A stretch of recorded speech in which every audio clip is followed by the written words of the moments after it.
The scream tore through the great hall before anyone could stop it.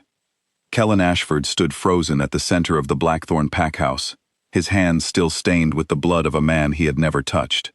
Around him, 20 pairs of eyes stared with a mixture of horror and disbelief.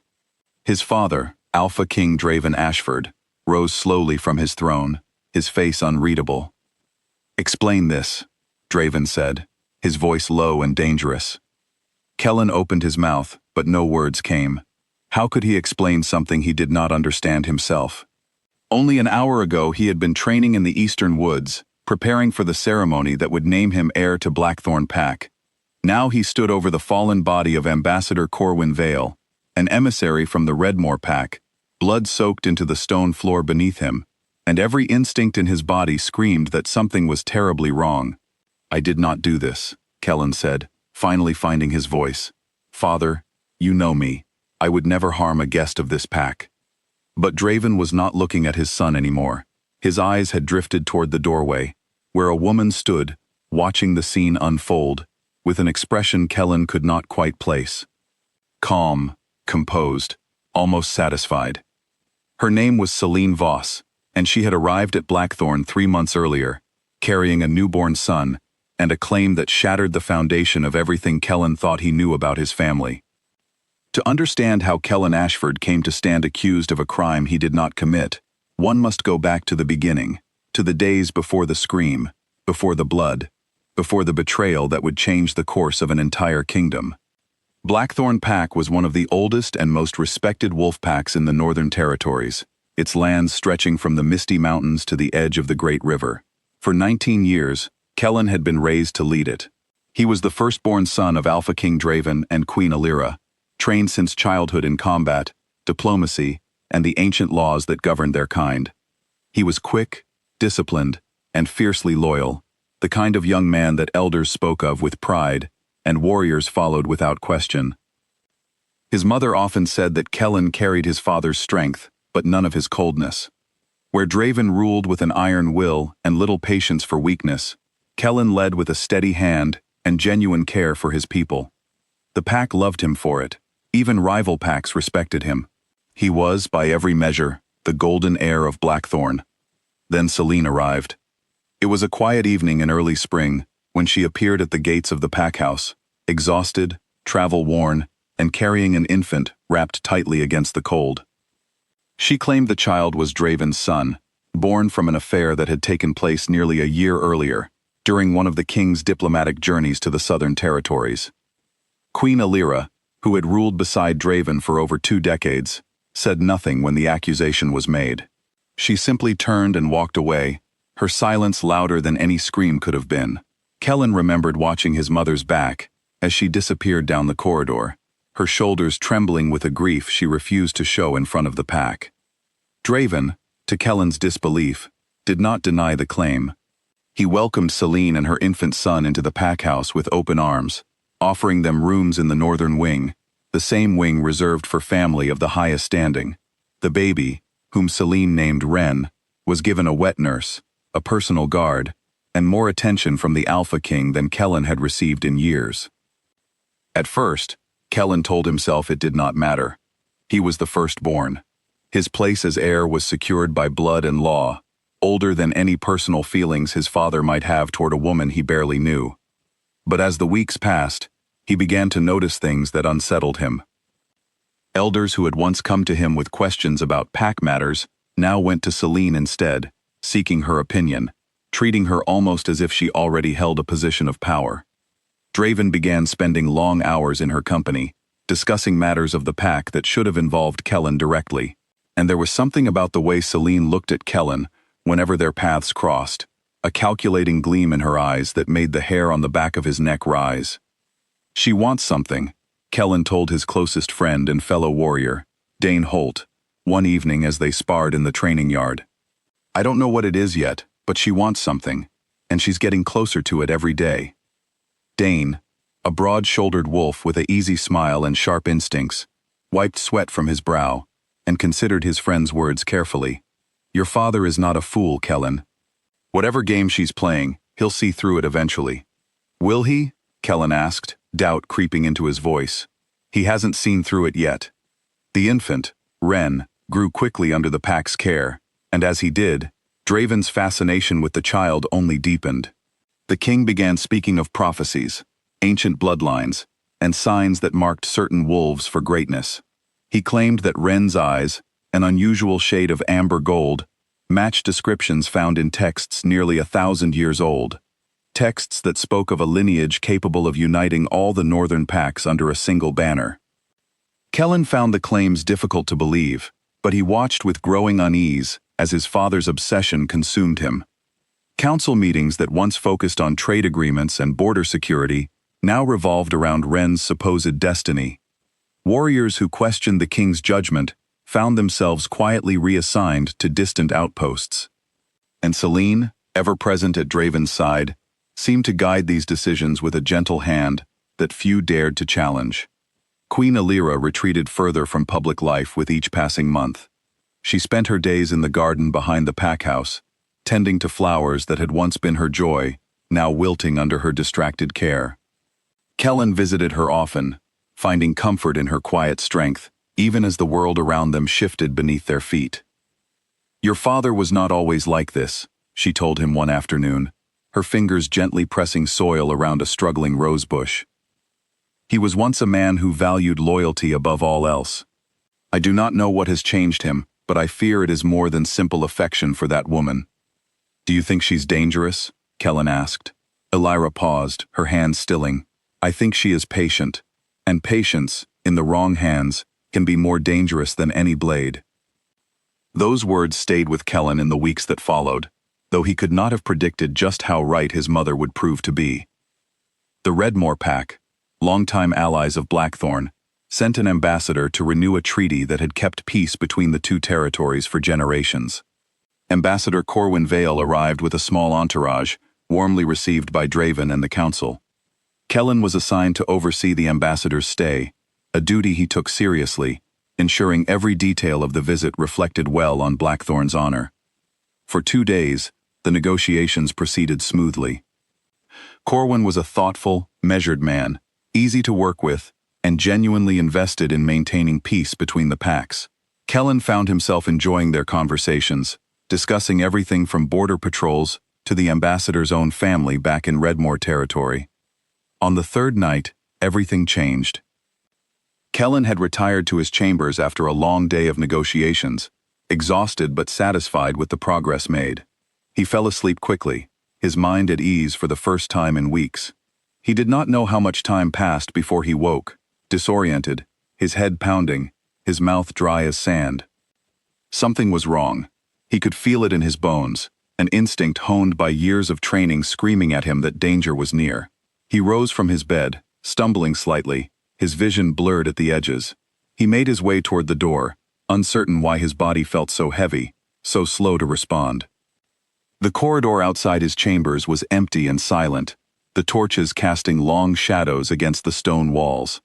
Kellen moved through the pack house in a daze, following some instinct he could not name, until he found himself standing in the great hall. Ambassador Corwin Vale lay on the floor, unmoving, blood pooling beneath him. Kellen's hands, he realized with growing horror, were stained red. He did not remember touching the ambassador.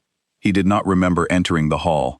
He did not remember anything between falling asleep in his chambers and waking here, standing over a dying man with blood on his hands. The scream that followed came from a servant who had entered the hall moments later, her cry echoing through the pack house and drawing guards, elders, and finally Draven himself. Now, standing before his father, Kellen searched desperately for words that would make sense of what had happened, but he found none. He did not understand it himself. All he knew was that he had not done this, that something had happened to him, something unnatural, and that the only person in the room who did not look surprised was Selene. "Father," Kellen said again, his voice steadier now despite the fear coiling in his chest, "I swear to you on my life, I did not do this. I don't remember anything. Someone did something to me." Draven's expression remained cold, unreadable. He turned to the healers who had rushed into the hall, ordering them to attend to the ambassador, though it was already clear from the pallor of Corwin's skin and the stillness of his chest that their efforts would be in vain. Take him, Draven said, gesturing toward Kellen. Two guards stepped forward, hesitating only slightly before gripping Kellen's arms. Father, please, Kellen said, his composure finally beginning to crack. You have to believe me. This isn't right. Someone is lying to you. Draven's eyes flickered, just for a moment, toward Celine, who stood silently near the doorway, her expression carefully neutral. Then his gaze hardened again as he looked back at his son. The council will decide your fate, Draven said. Take him to the holding chambers. As the guards led him away, Kellen caught one final glimpse of Celine's face. The mask of calm composure had slipped, just slightly, revealing something underneath that made his blood run cold. It was not surprise. It was not concern. It was satisfaction, quiet and certain, the look of someone whose careful plans had finally come to fruition. Kellen did not understand yet what game she was playing or how deeply it would reshape his life, but he understood, with sudden and terrible clarity, that he had become a pawn in something far larger than himself. And as the heavy door of the holding chamber closed behind him, sealing him in darkness, he could only wonder how far Celine's ambitions truly reached, and how much more he stood to lose before the truth ever saw the light of day. The holding chamber beneath the pack house had not held a prisoner in over a decade. Its stone walls were cold and damp, its only light coming from a small barred window near the ceiling. Kellen sat on the narrow cot, his wrist still marked from the guard's grip, his mind racing through every possible explanation for what had happened. He had not killed Ambassador Corwin Vale. Of that much he was certain, but the blood on his hands, the missing hours of memory, the way his body had felt sluggish and foreign upon waking, all of it pointed towards something deliberate. Someone had done this to him. Someone had drugged him, perhaps, and used his body to commit a crime he had no memory of committing. And only one person in the pack house stood to benefit from his downfall. Dane found a way to visit him 2 days later, bribing a guard with a favor to gain a few precious minutes alone with his friend. He arrived with dark circles under his eyes and a grim expression that told Kellen the news was not good. The council has been meeting non-stop, Dane said, keeping his voice low. Celine has been speaking to them, one by one. She's telling them you've always resented Ren, that you saw him as a threat to your inheritance, that you've spoken of removing him from the pack entirely. That's a lie, Kellen said, gripping the edge of the cot. I've never said anything of the sort. I know that, you know that, but the elders don't know what to believe anymore, and your father hasn't spoken in your defense once. Dane hesitated before continuing. There's more. They found a vial in your chambers. Empty, but the healers say it once contained a sedative strong enough to cause memory loss and disorientation.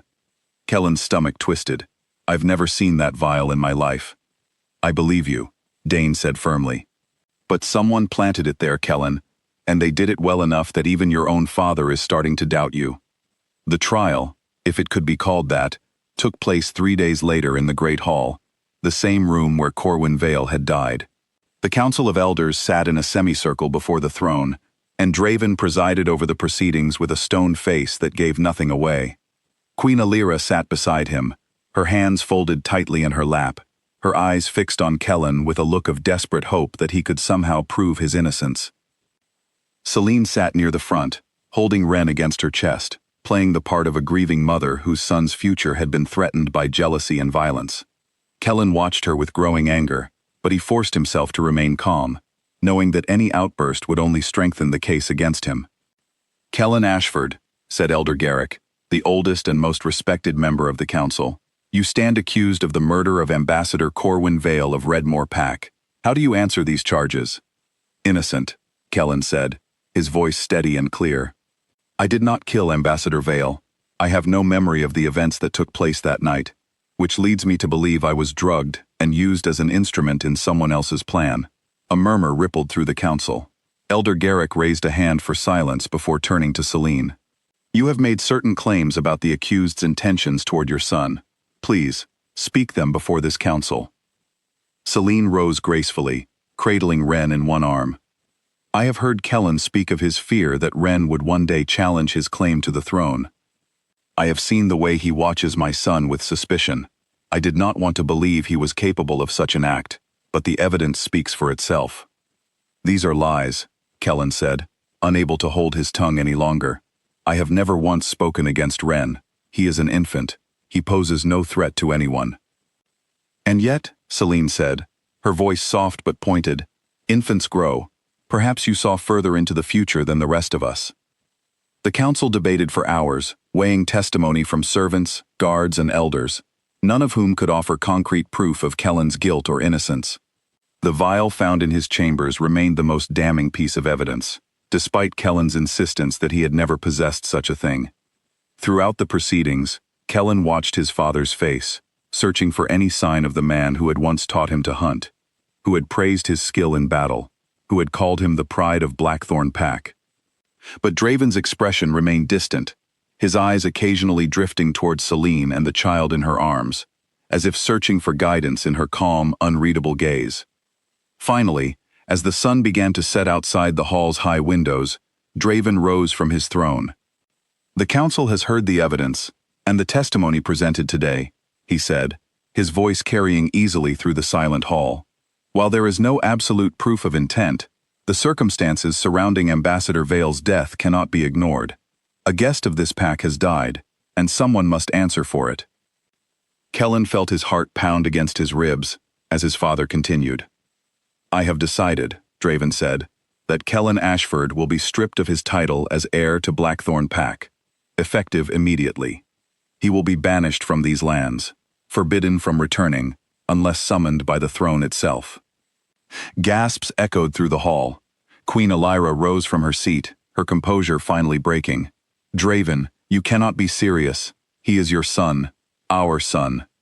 Silence, Draven said, though his voice wavered slightly, betraying an emotion he quickly suppressed. The decision has been made. There is one more matter, Elder Garrick said, glancing towards Celine with an expression Kellen could not quite interpret. The council believes that exile alone may not be sufficient consequence, nor sufficient lesson, for a young man who has shown such disregard for the safety of this pack's most vulnerable members. Draven nodded slowly, and Kellen felt a cold dread settle into his stomach as his father spoke again. You will not simply be exiled, Kellen. You will take Celine's son with you. You will raise him, protect him, and ensure his survival in the human world beyond our borders. Perhaps in caring for the very child you are accused of threatening, you will learn the humility and responsibility you have so clearly lacked. The hall fell utterly silent. Kellen stared at his father in disbelief, searching for any trace of reason in this decision, finding none. You cannot mean this, Kellen said quietly. You are sending an infant into exile with the very person accused of wishing him harm. Does that not strike you as illogical, even by your own council's reasoning? It is decided, Draven said, his voice final. You leave at dawn. Celine's expression, hidden from the council's view but visible to Kellen alone, shifted for just a moment into something triumphant, before smoothing back into practiced sorrow. Kellen understood then, with sudden clarity, that this outcome had been her plan all along. Somehow, some way, she had orchestrated not just his exile, but this exact punishment, ensuring that her son would be raised by the one person she needed removed from the pack's future, while simultaneously binding Kellen's fate to a child she claimed to fear he wished to harm. It made no sense, unless her true goal had never been Ren's safety at all. That night, Queen Elira came to Kellen's chambers, her eyes red from weeping, though her voice remained steady. I do not believe you did this, she said, taking his hands in hers. I have never believed it, not for a single moment. Then why did you not speak against it? Kellen asked, unable to keep the bitterness from his voice. Because your father would not have listened, and any further protest from me would only have deepened his suspicion of us both, she said. But I promise you, Kellen, I will find the truth. I will uncover what really happened that night, and when I do, I will bring you home. Kellen embraced his mother, memorizing the warmth of her presence, uncertain when or if he would feel it again. Watch yourself, he told her. Celine is dangerous, and she has already proven she is willing to destroy anyone who stands between her and whatever she truly wants. At dawn, Kellen stood at the edge of Blackthorn territory, a small satchel of supplies over his shoulder, and an infant boy bundled against the morning cold in his arms.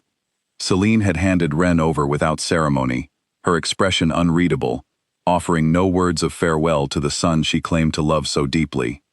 It struck Kellen as strange even then, though he had little time to dwell on it, as the guards who escorted him to the border turned and walked away, leaving him alone with a child who was not his, in a world he barely understood, carrying the weight of a crime he did not commit.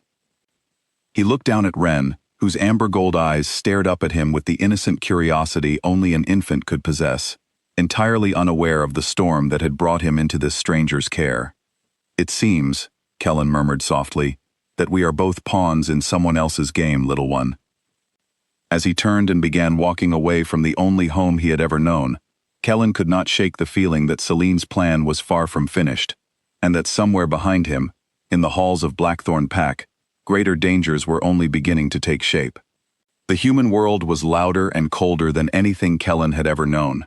Growing up within the protective borders of Blackthorn territory, he had learned to hunt in silent forests, to move through trees without disturbing a single leaf, to read the subtle signals of pack life that most humans would never notice.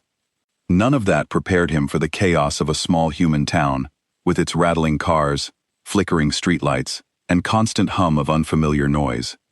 He found a rundown apartment on the edge of a town called Millbrook, paying for the first month with what little coin he had managed to bring with him.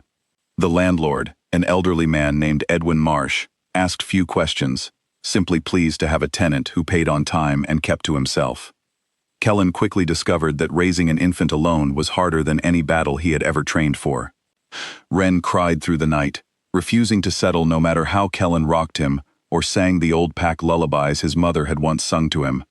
He fumbled through diaper changes, burned his first attempts at preparing formula, and spent countless sleepless nights pacing the small apartment, exhaustion gnawing at his patience. There were moments, in the depths of those difficult nights, when resentment crept into his heart. This child was not his responsibility. This child's mother had destroyed his life, stolen his title, and exiled him from everything he had ever known, and yet here he was, sacrificing his own comfort and safety for her son's survival. But then Ren would look up at him with those wide amber gold eyes, reaching small fingers toward Kellen's face, and something in Kellen's chest would soften despite himself. The child was innocent. Whatever schemes Celine had woven, whatever lies had led to this exile, Ren himself had done nothing wrong. He was simply a baby, utterly dependent on the one person willing to care for him. Slowly, day by day, Kellen settled into a rhythm. He found work at a small mechanics shop on the edge of town, run by a gruff but kind-hearted man named Callum Pierce, who never asked too many questions about Kellen's past or the infant he brought with him each day, tucked safely in a carrier while Kellen worked beneath the hoods of cars. "You're good with your hands," Callum told him one afternoon, watching Kellen expertly repair an engine that had stumped him for days. "Where'd you learn mechanics like this?" "My father taught me many things," Kellen replied carefully, avoiding specifics. Adapting to new tools wasn't difficult. Callum studied him for a long moment, clearly curious about the young man with the careful way of speaking and the watchful eyes that seemed to notice everything around him. But he simply nodded and returned to his own work, respecting the boundaries Kellen had quietly established. Months passed, and Ren grew from a fragile infant into a curious, energetic toddler. Kellen found himself teaching the boy small things at first, simple words, how to walk without stumbling, how to feed himself without making too great a mess. But as Ren grew older, Kellen began teaching him other lessons too, the kind that had nothing to do with human life, and everything to do with the world Kellen had left behind. He taught Ren control, showing him how to manage the small bursts of temper and instinct that occasionally flashed in the boy's eyes, an early sign of the wolf blood that ran through his veins, even if Ren himself did not yet understand what that meant. He taught him patience, teaching him to wait quietly, to observe before acting, skills that Kellen himself had learned through years of training under his father's watchful eye. Most importantly, he taught Ren the values Draven had spoken of so often, but rarely practiced himself: honor, loyalty, and the responsibility that came with strength. Kellen often wondered, watching Ren absorb these lessons with quiet determination, whether he was raising the boy Celine had intended, or whether he was shaping something entirely different. something that belonged more to Kellen than to the woman who had given birth to him. "You are not like other children," Kellen told Wren one evening, as they sat together on the small balcony of their apartment, watching the sun set over Millbrook's quiet streets. Wren was nearly 4 years old now, bright-eyed and endlessly curious about the world around him. "What do you mean?" Wren asked, tilting his head in the way that reminded Kellen, uncomfortably, of Celine.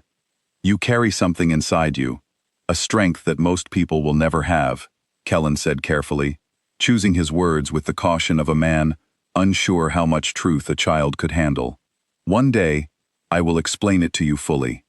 For now, know only that you must always use that strength to protect, never to harm." Wren nodded solemnly, though Kellen suspected the boy understood little of the deeper meaning behind his words. Still, something in the way Wren looked at him, trusting and attentive, filled Kellen with a quiet sense of purpose he had not expected to find in exile. News from Blackthorn Pack reached him only rarely, carried by occasional letters from Dane, who had remained loyal despite the risk it posed to his own standing within the pack. The letters painted a troubling picture. Draven's health had begun to decline, though the healers could not identify the cause. Celine's influence over the pack's affairs had grown steadily, with more and more decisions passing through her hands rather than the council's. Queen Alira had grown increasingly isolated. Her attempts to investigate the truth behind Corwin Vale's death met with quiet resistance at every turn. "Your mother asks after you constantly," Dane wrote in one letter. "She has not given up on proving your innocence, though she moves carefully, aware that Celine watches her every step. Stay strong, my friend. The truth has a way of surfacing, even when buried deep." Kellen read these letters late at night, after Wren had fallen asleep, allowing himself brief moments to grieve the life he had lost, the family he had been torn from, the future that had once seemed so certain. But he never allowed himself to dwell too long in that grief. Wren needed him, and dwelling on what could not be changed would serve neither of them. By the time Wren turned 6, Kellen had built a modest but stable life for them both. He had saved enough money to move into a slightly larger apartment, one with a small yard where Wren could run and play beneath the wide-open sky. He had earned Callum's trust enough to take on more responsibility at the mechanics shop, and had even begun teaching Wren simple physical training exercises, careful never to reveal too much about their true heritage until the boy was old enough to understand it fully. It was during this time that Kellen first noticed something troubling. Wren's control, which Kellen had worked so hard to instill, occasionally slipped in ways that seemed unusual, even for a young wolf still learning to manage his instincts. There were moments when Wren's eyes would flash with an intensity that seemed far beyond his years, moments when his strength, still developing, would surge unexpectedly, once nearly breaking a solid wooden table during a fit of frustration. Kellen began to wonder, with growing unease, whether Wren's abilities were developing faster and more powerfully than they should for a child of his age. He had grown up around young wolves his entire childhood, had watched countless pups develop their instincts and strength over the years, and none of them had shown such intensity so early. He said nothing to Wren about his concerns, not wanting to frighten the boy or draw attention to something he did not yet fully understand. But he began paying closer attention, watching for patterns, taking careful note of every unusual display of strength or instinct that Wren exhibited. One evening, as Wren slept peacefully in his room, Kellen sat at the small kitchen table, staring at a faded photograph he had kept hidden in his satchel since the day of his exile. It was an old image of his father, taken years before Celine's arrival, when Draven's smile had still reached his eyes, when the man in the photograph had still resembled the father Kellen remembered from his childhood. "What did you do?" Kellen murmured softly to the photograph, "to bring such darkness into our home?"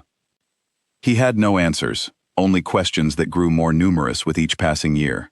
But as he looked toward Wren's bedroom door, listening to the soft, steady breathing of the boy who had somehow become the center of his new life, Kellen made a quiet promise to himself.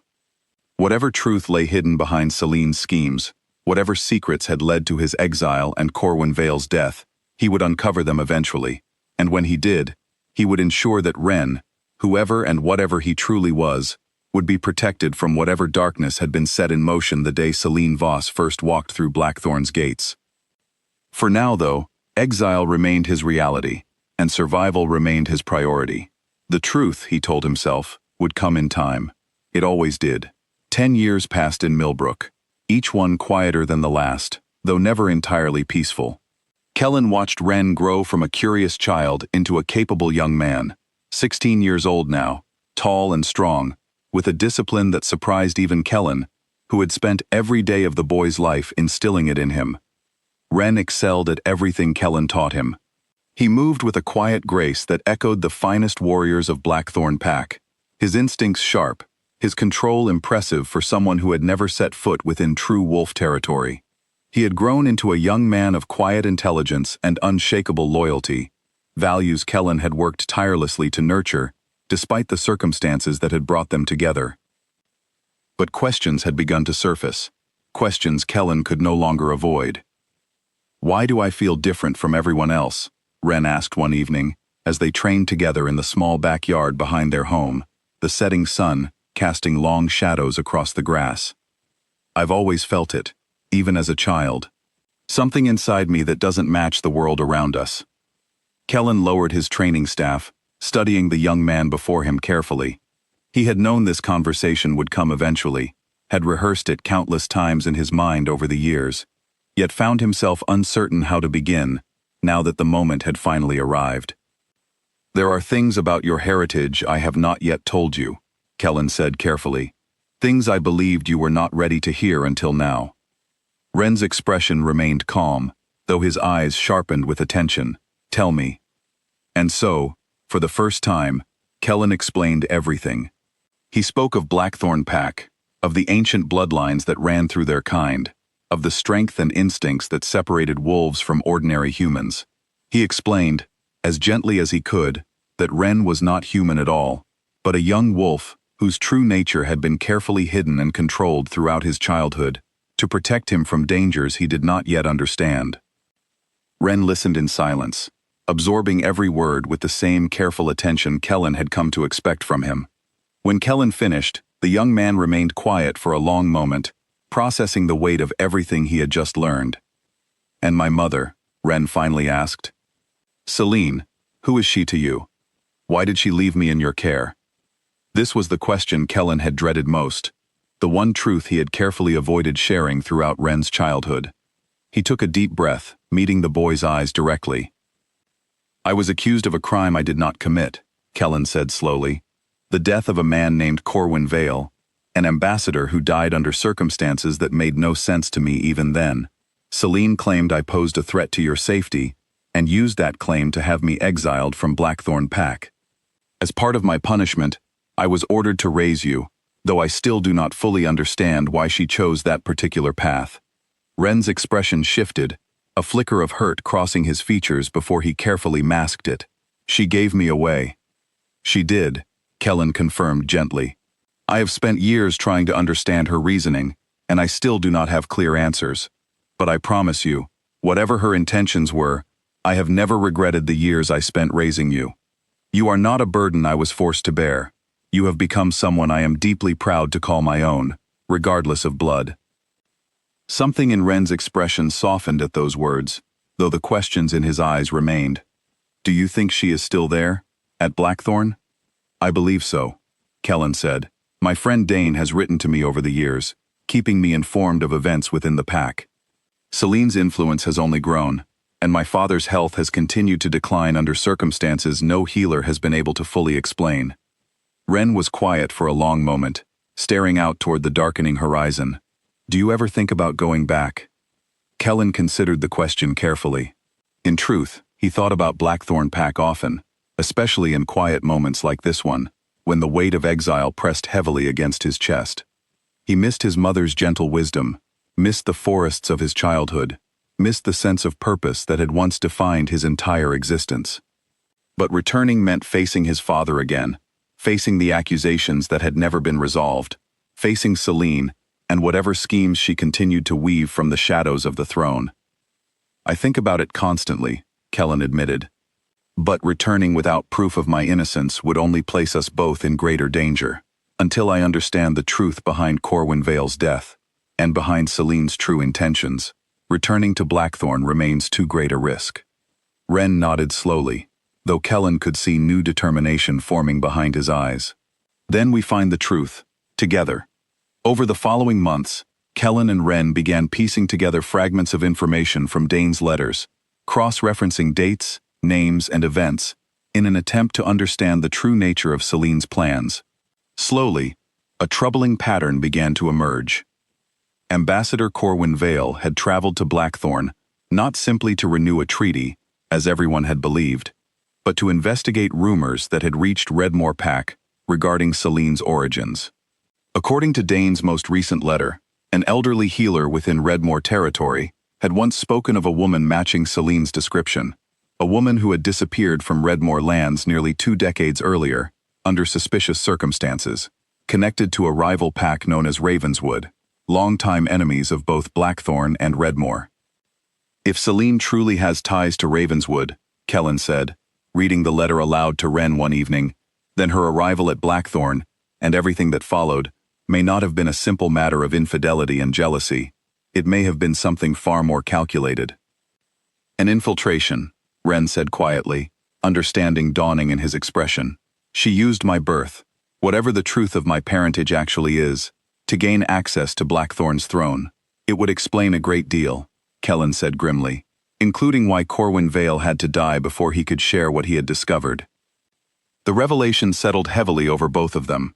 If Celine truly represented a threat, orchestrated by a rival pack, then Blackthorn's entire leadership structure had been compromised for over a decade, with Draven himself unknowingly allowing an enemy agent to shape the pack's future through his fascination with a child he believed to be his own son.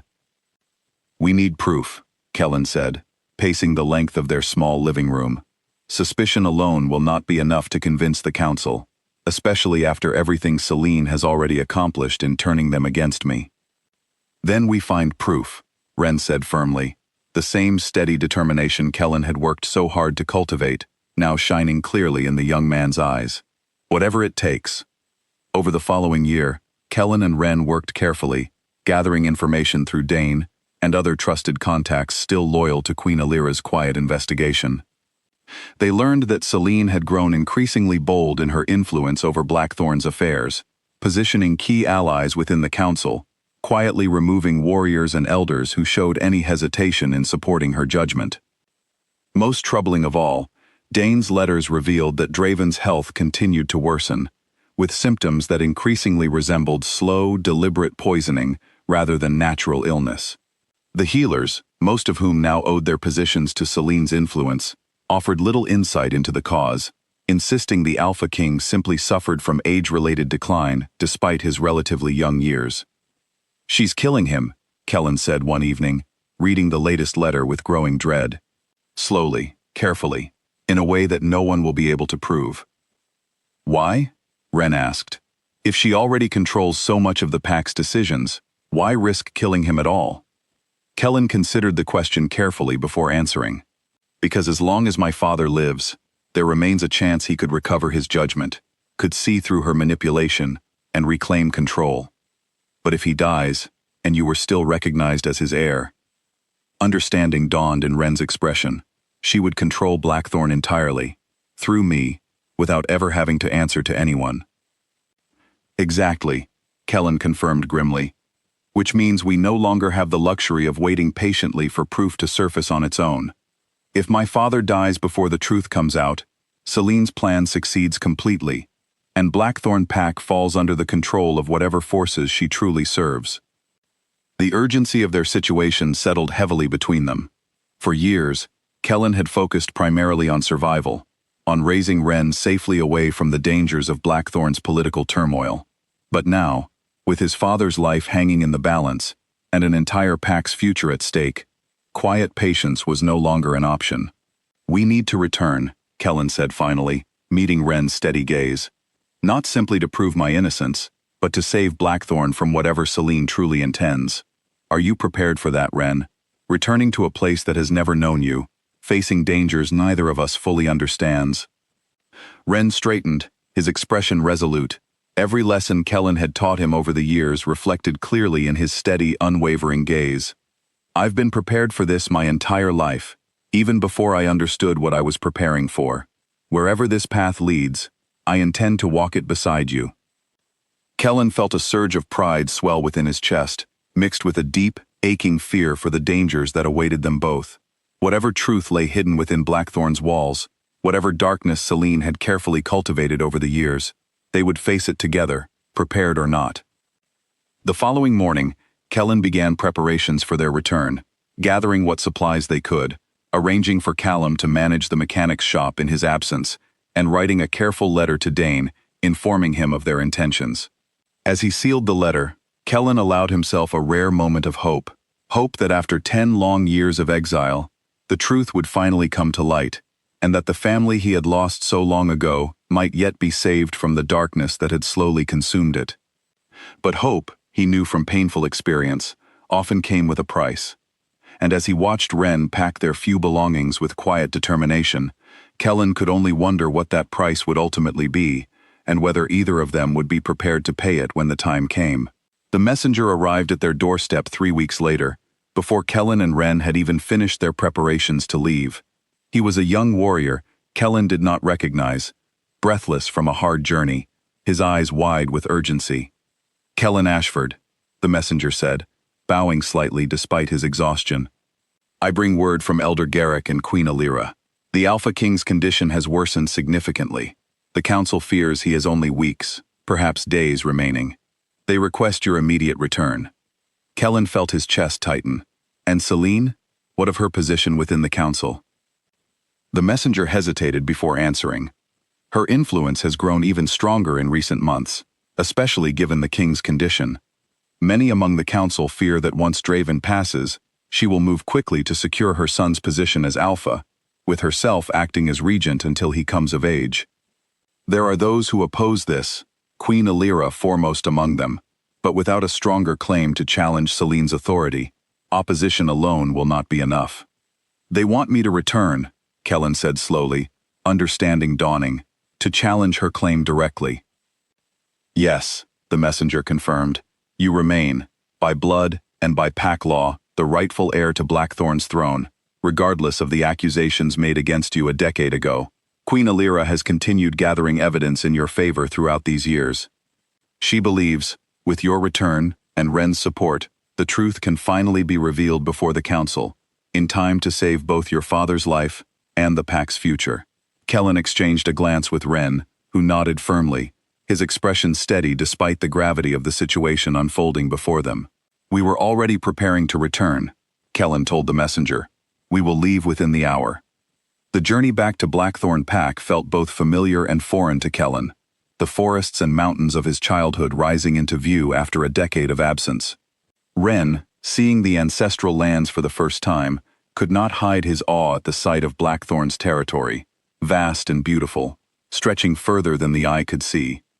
"It's beautiful," Wren murmured as they approached the pack house, its familiar stone walls rising against the mountain backdrop. "It was once my entire world," Kellen replied quietly, memories flooding back with each step closer to the home he had been forced to leave a decade earlier. They were met at the gates by Dane, now a respected warrior in his own right, his broad smile unable to hide the concern etched into his features. "Kellen," he said, clasping his old friend's hand firmly.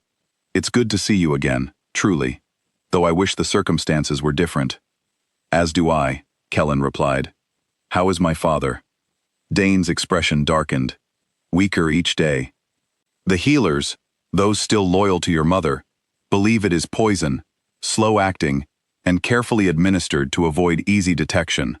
But without proof, and without Celine's allies among the Council willing to investigate, there has been little they could do beyond managing his symptoms." "And Celine herself?" Kellen asked. "How has she reacted to news of my return?" "Carefully," Dane said. "She has said little publicly, though I suspect she is far from pleased. She has grown accustomed to controlling the Council's decisions these past years, and your return threatens that control significantly." They made their way through the familiar halls of the pack house, memories washing over Kellen with each step. He found himself watching Wren closely, curious how the young man would react to seeing his birth mother for the first time in over a decade, wondering what emotions lay beneath Wren's carefully composed exterior. They found Queen Alira waiting in the private study that had once belonged to Draven, before his illness confined him primarily to his chambers. She rose immediately upon seeing Kellen, tears filling her eyes as she crossed the room to embrace her son. "You've come home," she whispered, holding him tightly. "I never stopped believing this day would come." "Mother," Kellen said softly, relief and grief mixing painfully within his chest at the sight of how much she had aged during his absence, worry lines etched deeply into features that had once seemed untouched by time. "I'm sorry it took so long." Elira pulled back, studying her son's face carefully, before turning her attention to Ren, who stood quietly nearby, uncertain of his welcome. "And you must be Ren," she said gently, warmth filling her voice, despite the complicated circumstances of his birth. "You've grown into a fine young man. Your father would be proud, whichever father you choose to claim as your own." Ren offered a respectful bow, though something in Elira's kind words seemed to ease a tension Kellen had not fully realized the young man carried. "Thank you, Your Majesty. I've heard a great deal about Blackthorn Pack over the years. It's an honor to finally see it for myself." "The honor is ours," Elira replied warmly, before her expression grew more serious. "But we have little time for pleasantries, I'm afraid. Your father's condition worsens daily, and Celine has grown increasingly bold in her maneuvering. We must move quickly if we hope to save him and secure Blackthorn's future." Over the following days, Kellen and Ren worked closely with Queen Elira and Dane, piecing together the evidence gathered over the past decade. Elira had quietly documented Celine's growing influence over the council, cross-referencing decisions made during Draven's declining health with Celine's private meetings and correspondence. Dane, meanwhile, had cultivated relationships with warriors and servants throughout the packhouse, gathering testimonies that painted an increasingly troubling picture of Celine's true intentions. Most crucial of all, Elira revealed that she had continued investigating the death of Ambassador Corwin Vale throughout Kellen's exile, refusing to accept the official explanation that had condemned her son to a decade of unjust punishment. "I found the healer who prepared the sedative used against you that night," Elira told Kellen privately, her voice low with barely contained anger. "A young healer named Priya Nadesh, who has since left Blackthorn territory entirely, fearing for her safety after realizing the true nature of what she had been asked to do." "Can you find her?" Kellen asked urgently. "Would she testify before the council?" "I have already sent word through trusted contacts," Elira confirmed. "She has agreed to return, though she insists on protection, given the danger involved in exposing Celine's crimes. Dane has arranged for warriors loyal to our cause to escort her safely to Blackthorn within the week." The revelation offered Kellen the first genuine hope he had felt in years, a path toward finally clearing his name and exposing the truth behind everything that had happened. But as the days passed and preparations continued, an unexpected complication arose. Celine, perhaps sensing the growing threat to her carefully constructed position, requested a private audience with Kellen, one he could not refuse without drawing further suspicion from council members, still uncertain where their loyalties should lie. They met in a small sitting room within the northern wing, the same wing where Celine had first been welcomed into Blackthorn's halls over 16 years earlier. She looked much the same as Kellen remembered, though something in her composed expression had grown sharper, more calculating with the passage of time. "You've raised him well," Celine said without preamble, studying Kellen carefully. "I confess, I did not expect such dedication from a young man I forced into such difficult circumstances." "Did you expect me to fail?" Kellen asked evenly. "Perhaps you hoped I would abandon him, giving you further justification for whatever plans you originally intended." Something flickered behind Celine's eyes, quickly masked. "You always were perceptive, even as a young man. Perhaps more perceptive than your father ever gave you credit for." "What do you want, Celine?" Kellen asked directly. "You did not request this meeting simply to compliment my parenting skills." Celine's expression grew serious, calculating. "I want you to understand that whatever you believe you have uncovered these past weeks, you do not fully grasp the forces at play here. There are dangers within Blackthorn's walls, far greater than any conflict between us. Dangers that require careful, controlled leadership to navigate successfully." "Are you threatening me?" Kellen asked, tension coiling through his body.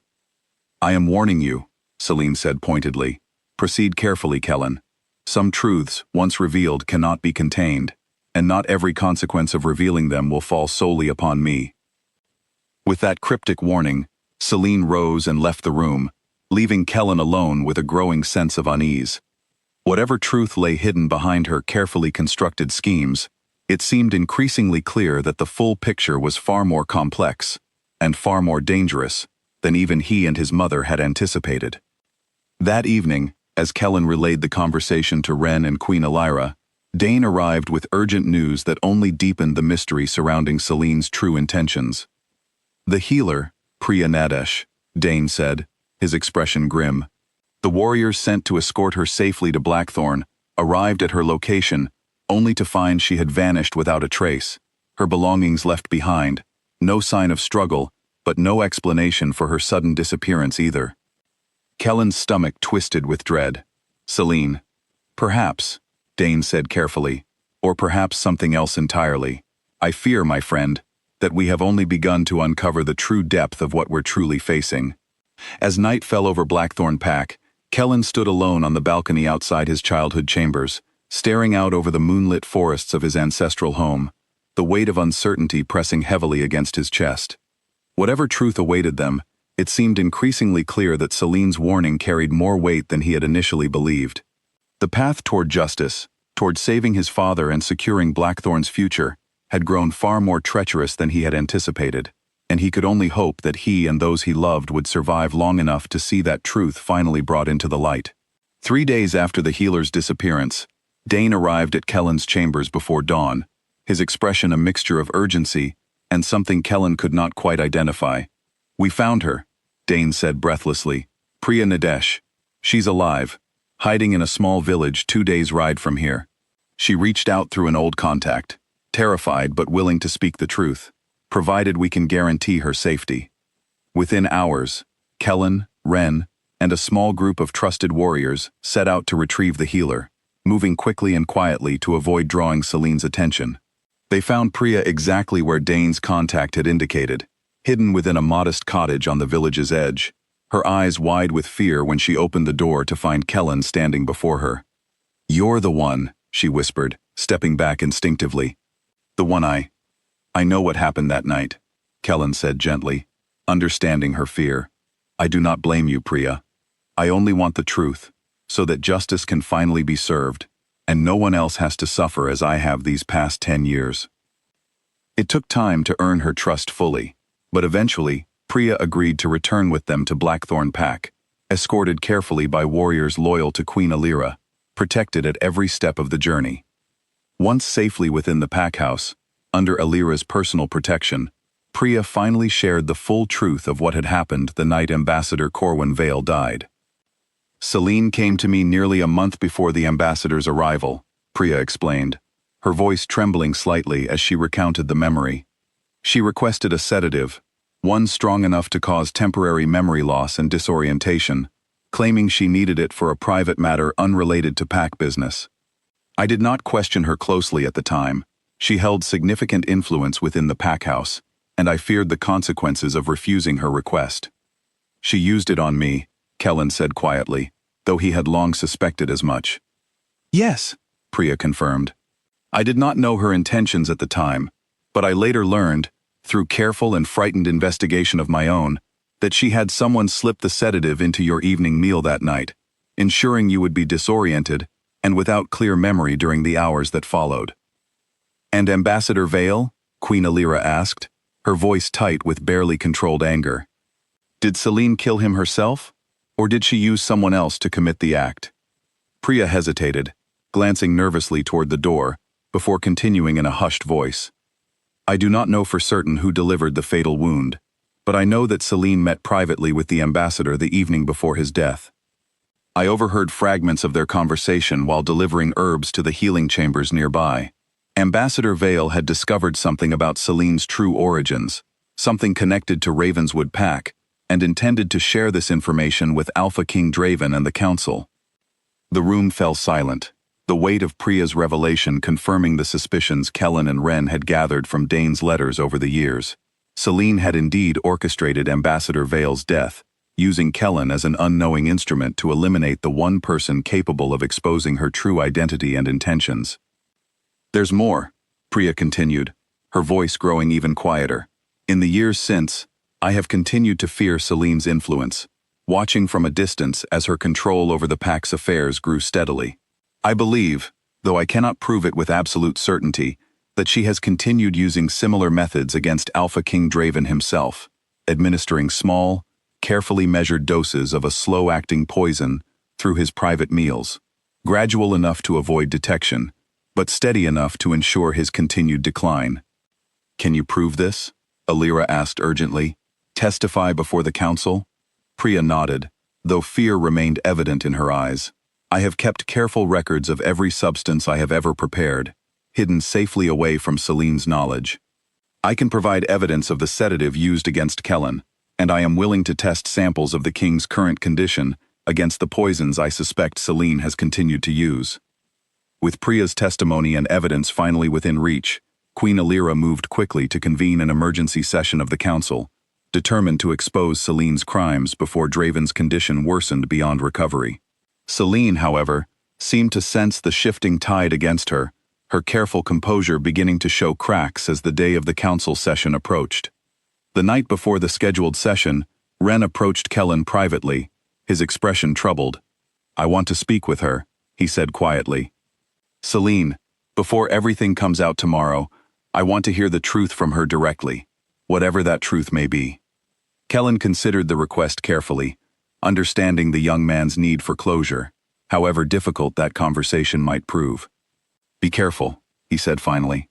Whatever she says, remember that her words have always served her own purposes first.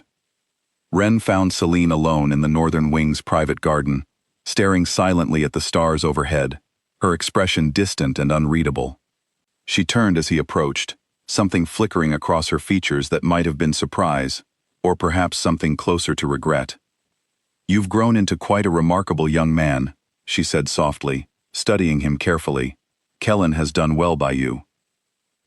Why did you give me away? Ren asked directly, unable to hold back the question that had haunted him since learning the truth of his origins. If you truly are my mother, why abandon me so easily, using me as nothing more than a tool in whatever scheme you were building? Celine's expression shifted, something almost vulnerable crossing her features, before she carefully composed herself once more. The truth is more complicated than you understand, Ren. I did what I believed necessary to survive, to secure a place for both of us within a world that offered little mercy to those without power or protection.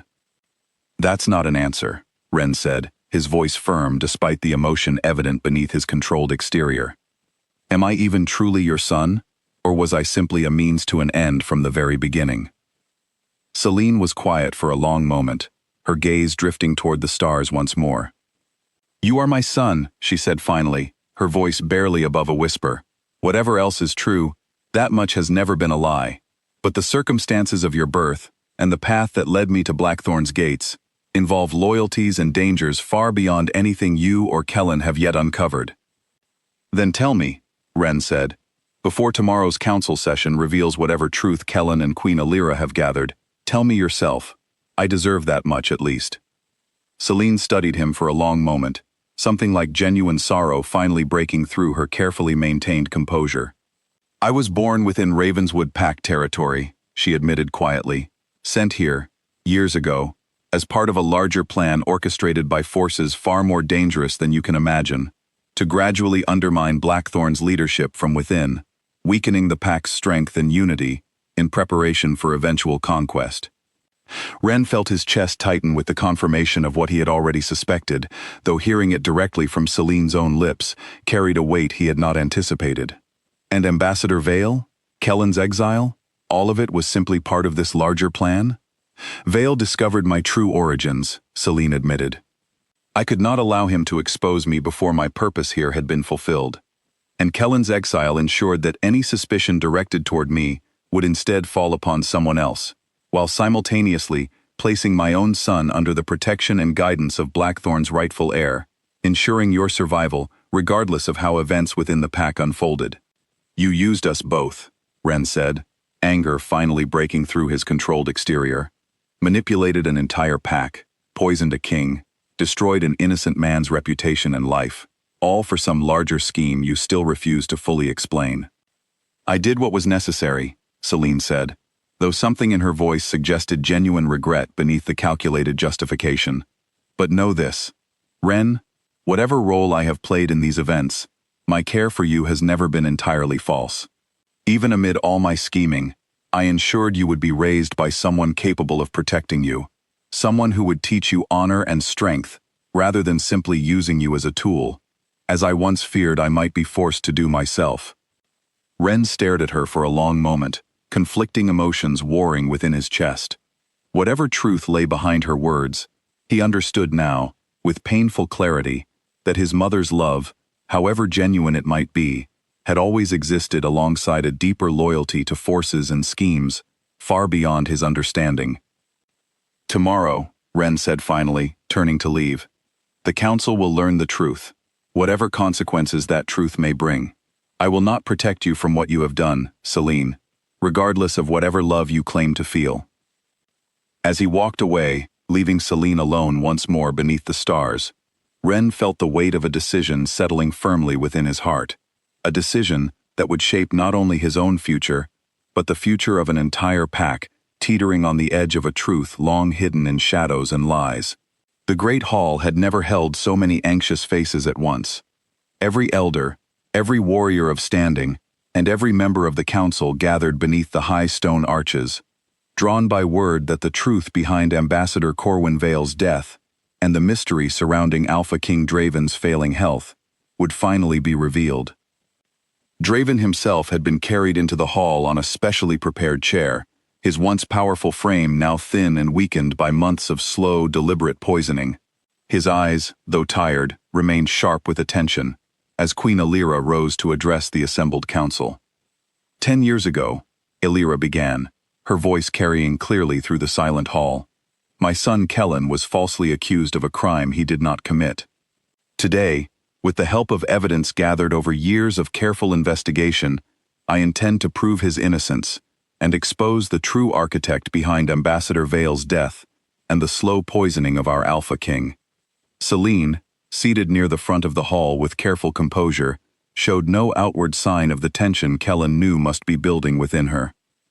Ren stood beside his birth mother's chair, though his posture and expression made clear where his true loyalties now rested. Priya Nadesh stepped forward first, her testimony detailed and precise, despite the visible fear still evident in her trembling hands. She explained the sedative she had prepared at Celine's request, the private meeting she had overheard between Celine and Ambassador Vale the night before his death, and the pattern of poisoning she had subsequently uncovered within Draven's private meals over the following years. Gasps and murmurs rippled through the assembled council as Priya's testimony painted an increasingly damning picture. Elder Garrick, his expression grave, turned toward Celine directly. How do you answer these accusations? Before Celine could respond, Ren stepped forward, his voice steady despite the emotion evident beneath his controlled exterior. I can confirm the truth of what Priya has shared, he said. 2 nights ago, I spoke with Celine directly. She confessed to me that she was sent from Ravenswood Pack territory as part of a deliberate plan to weaken Blackthorn's leadership from within. She confirmed that Ambassador Vale discovered her true origins and intended to expose her, and that she orchestrated his death using Kellen as an unknowing instrument to protect her secret. The hall erupted into stunned murmurs, council members turning toward one another in shock and disbelief. Celine rose slowly from her seat, her carefully maintained composure finally beginning to crack under the weight of the evidence mounting against her. You would betray your own mother, she said quietly to Ren, though her voice carried clearly through the now silent hall. I would betray no one who has not already betrayed an entire pack's trust and safety, Ren replied firmly. You have poisoned a king, orchestrated an innocent man's decade of unjust exile, and manipulated countless lives in service of a scheme that cared nothing for the people you claim to protect. I cannot, and will not, stand silently beside such actions, regardless of the blood we share. Draven, weakened but attentive throughout the proceedings, finally spoke, his voice frail but carrying the weight of authority that had once defined his reign. Celine, he said slowly, is this true? Have you done these things? Celine stared at him for a long moment, something breaking finally behind her carefully composed exterior. I did what was necessary, she said, her voice quieter now, stripped of its earlier confidence. Ravenswood Pack sought to weaken Blackthorn's strength for years, preparing for eventual conquest. I was sent to ensure that weakening from within, using whatever means necessary to secure my position and influence. And Kellen? Draven asked, his voice trembling with a mixture of anger and grief. You allowed me to exile my own son, to punish him for a crime you yourself committed, simply to protect your own secret? Yes, Celine admitted, no longer attempting to hide the truth, now that it had already been fully exposed. I am sorry for the pain it caused him, genuinely, but I could not allow my true purpose here to be discovered before it had been fulfilled. The hall fell into stunned silence as the full weight of Celine's confession settled over the assembled council. Draven, his expression a mixture of exhaustion and profound grief, turned finally toward Kellen, who had remained silent throughout the proceedings, watching the truth he had sought for a decade finally come fully into the light. Kellen, Draven said, his voice breaking with emotion he had rarely shown throughout his reign. I failed you. I allowed my own foolishness, my own blindness, to cost you 10 years of your life, 10 years that can never be returned. I do not know if I deserve your forgiveness, but I offer you my deepest apology, as your father and as your king. Kellen studied his father for a long moment, years of accumulated pain, anger, and grief warring within his chest. He thought of the exile he had endured, the years of struggle raising a child that was not his own, the countless nights of uncertainty and fear that had defined his life since the moment blood had stained his hands in this very hall. But he thought also of Ren, standing now beside him, rather than beside the mother who had abandoned him to a scheme far larger than either of them had understood. He thought of the family he had built, unexpectedly and against all odds, from the wreckage of his father's terrible mistake.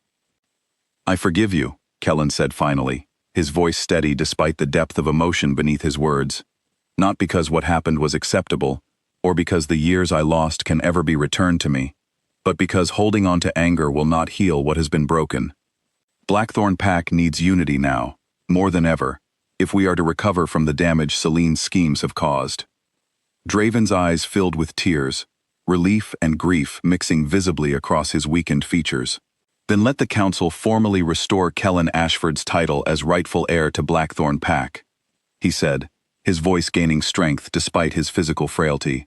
Let it be known throughout our territory that the accusations against him were false, orchestrated by an enemy who sought to weaken us through deception and betrayal. Elder Garrick rose immediately, addressing the council with the formal authority his position commanded. The council recognizes Kellen Ashford's innocence and formally restores his title as heir to Blackthorn Pack, effective immediately. Furthermore, the council orders that Celine Voss be removed from Blackthorn territory permanently, her crimes to be reported to allied packs throughout the Northern Territories as a warning against Ravenswood's continued aggression. Celine, defeated and exposed, was escorted from the hall under heavy guard, her carefully constructed influence over Blackthorn Pack finally and completely dismantled. She cast one final glance toward Ren as she was led away, though the young man's expression remained resolute, offering no comfort or forgiveness in that final moment between them. In the weeks that followed, Draven's health began a slow but steady recovery, aided by healers now able to properly identify and treat the poison that had plagued him for years. Though he would never fully regain the strength of his younger years, his mind cleared, and his judgment returned, no longer clouded by the manipulation that had blinded him for so long.